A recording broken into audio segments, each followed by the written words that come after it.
Hey there, hi there, ho there, it's Wispedia. With Onslaught and Into the Light just around the corner, I'm getting really excited about all the different stuff we're going to get to try out. One of the things I'm most excited about when it comes to a Horde mode is going to be trying out and tweaking builds and seeing how effective they'll be. Of course, we don't know exactly what will be the strongest stuff to throw at the new activity, but I've got a few setups that I'm excited to try out. Today, I'm going to focus on Hunter builds. Yesterday I talked about Titans, and I'll cover Warlocks tomorrow. I'll also suggest a few different weapons and perks to pair with the builds as well. These will probably be pretty similar to some popular GM builds, but I'm going to focus a bit more heavily on ad clear than DPS for most of these.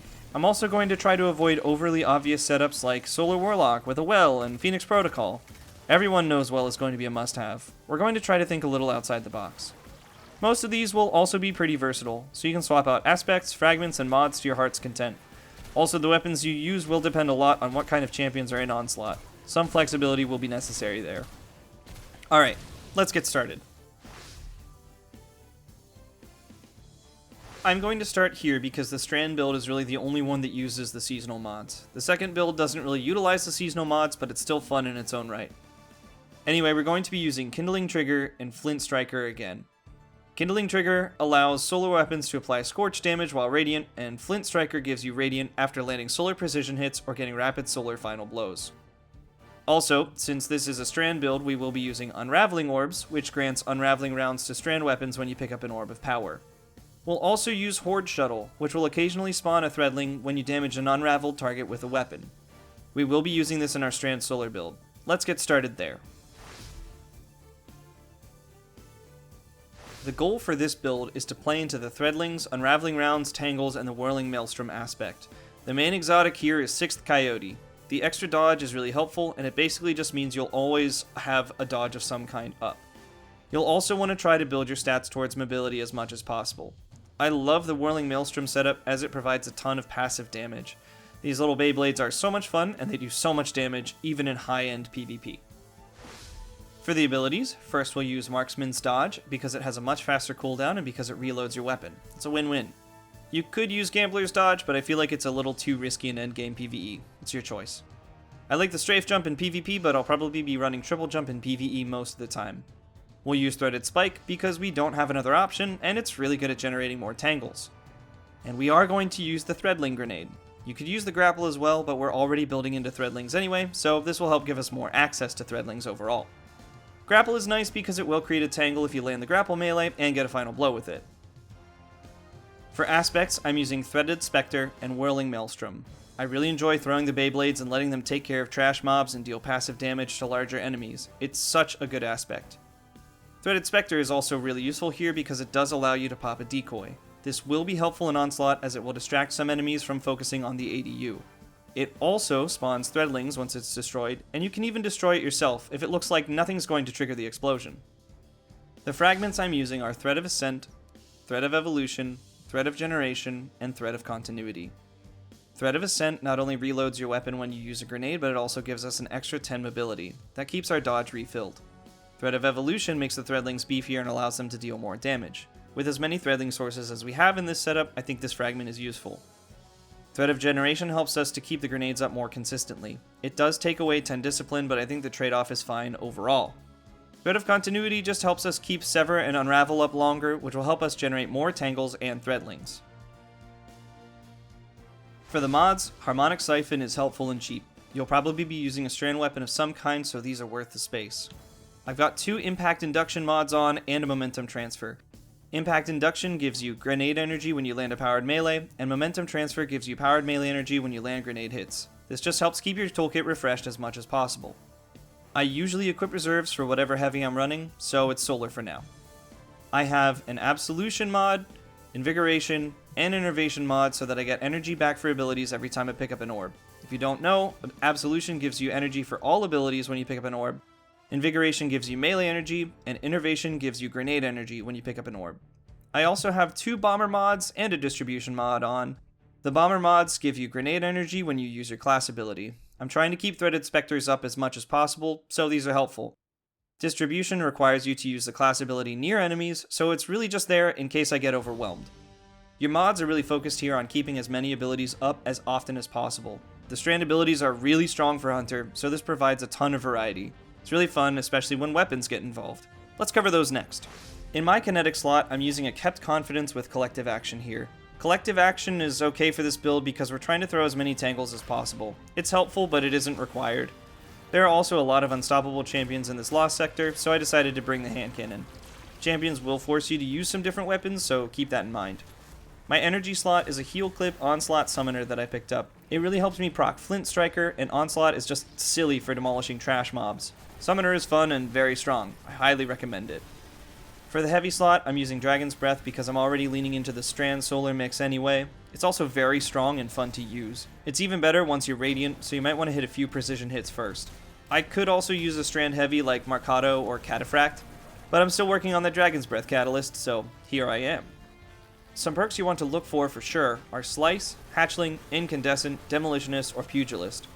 The first three should be obvious as they work with the subclass verbs. Demo and Pugilist are mostly just helpful for keeping your abilities up. As far as other weapons go, I would recommend any Strand weapons that run Slice or Hatchling, but it's even better if they can do both. I have a Belisarius that has both, and it is a ton of fun with this build. Energy weapons could be any solar weapons again, as the Strand and Solar mix is just really strong and honestly really fun right now. Strand is just so much fun overall, but Strand Hunter feels like it has such a complete toolkit.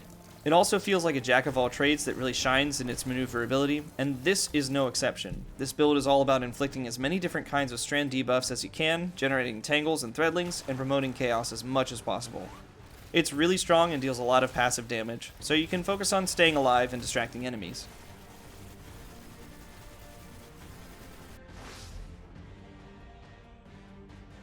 Our second Hunter build is a Void build based around Gearfalcon's Hauberk. Gearfalcon's gives your Void weapons volatile rounds after being invisible. Also, if you use a finisher while you're invisible, you grant bonus damage for all weapons and a reserve overshield for allies. We're going to be playing around invisibility for this build, and the loop is to go invisible, get a few kills, maybe become invisible again, and use finishers as much as possible. For abilities, we'll use the Deadfall tether here. You could use the Mobius Quiver super if you want more shots, but I think Deadfall might end up being more useful in Onslaught, as I have a feeling the waves will be slightly compressed. It also has a faster cooldown, so that's something. I'm using the Marksman's dodge again, as I really like having my weapons reloaded on a dodge. I use triple jump in PvE, we only have a smoke bomb for the melee. I'm going to use the Vortex Grenade, as I like that it pulls enemies together and does significant damage.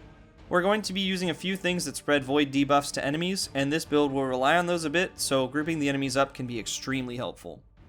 For the aspects, we'll be using Vanishing Step and Stylish Executioner. Vanishing Step allows you to go invisible on every single dodge. Having invisibility on command is fantastic in this build, but we'll also be building into that in some other ways as well. Stylish Executioner also gives us invisibility anytime we defeat a weakened, suppressed, or volatile target. It also gives True Sight then. And our next melee attack while invisible weakens targets. For my fragments, I'm using Echo of Cessation, Echo of Obscurity, Echo of Persistence, and Echo of Expulsion. Echo of Cessation creates a burst of void energy that spreads volatile to enemies once you use a finisher, and Echo of Obscurity gives you invisibility after you use a finisher.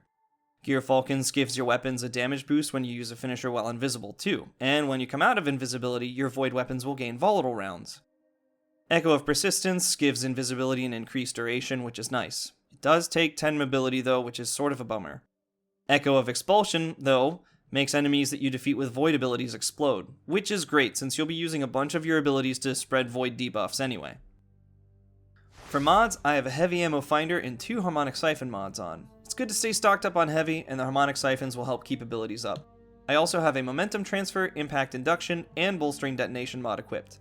Momentum Transfer gives you melee energy when dealing grenade damage. Impact Induction gives grenade energy when dealing powered melee damage, and Bolstering Detonation gives class ability energy when dealing grenade damage. I have 2 Harmonic Reserves on, since I'm running Void anyway, and this will help me have more ammo. I'm running Absolution, Invigoration, and Innervation just like the Strand build earlier, and again, I'm running 2 Bomber mods and a Distribution mod like the other build as well. Okay, let's talk weapons. In this video, I'm using Wish Ender in my kinetic slot. Wish Ender has intrinsic anti-barrier, and it's probably one of the best barrier champion weapons in the game. I'm really only using it because of the barrier Colossus in this sector. For my energy slot, I'm using an Exalted Truth with Repulsor Brace. Repulsor Brace gives you overshields if you defeat enemies while low on health. It's fun. I'm also really only using a hand cannon for unstoppable champions. If I had a really nice positive outlook, I'd probably be using that. It would be worthwhile to run something like Shayura's Wrath or any automatic Void primary. An auto rifle or SMG would be great. I'll probably be adding Recluse to this build once it releases. In my heavy slot, I've got Doomed Petitioner. This thing is nasty. I love the 3-burst LFRs anyway, but this thing can run Reconstruction and Precision Instrument, which does a lot of damage pretty quickly. If you haven't crafted this, go run the coil until you've got it. It's worth it to craft, and it's a fun weapon to use. Plus, it plays into volatile rounds from Gear Falcons perfectly. Also, volatile rounds does allow you to break barrier champions' shields, so I really could have taken Wishender off if I wanted to. But I didn't, so it's okay. Other things I'd look for would be any weapons that could run destabilizing rounds or repulsor brace. These really aren't quite as exciting as Volt Shot for Arc or Incandescent for Solar, but they do play into the Void subclass verbs anyway. I'd maybe also run my Memory Interdict with Impulse, Amplifier, and Chain Reaction in the heavy slot, but it's not overly necessary with the rest of Ad Clear you'll be doing. There are options here for sure, but I cannot stress enough how much better an automatic weapon would be when paired with Gear Falcons. This build is pretty fun overall. I like the loop of going invisible, then getting buffs and swapping in and out of that. It's a fun loop, and the Void debuffs themselves are pretty solid, especially when you start spreading them across different groups of enemies. It's a solid build, and it doesn't really rely on the seasonal mods to be powerful.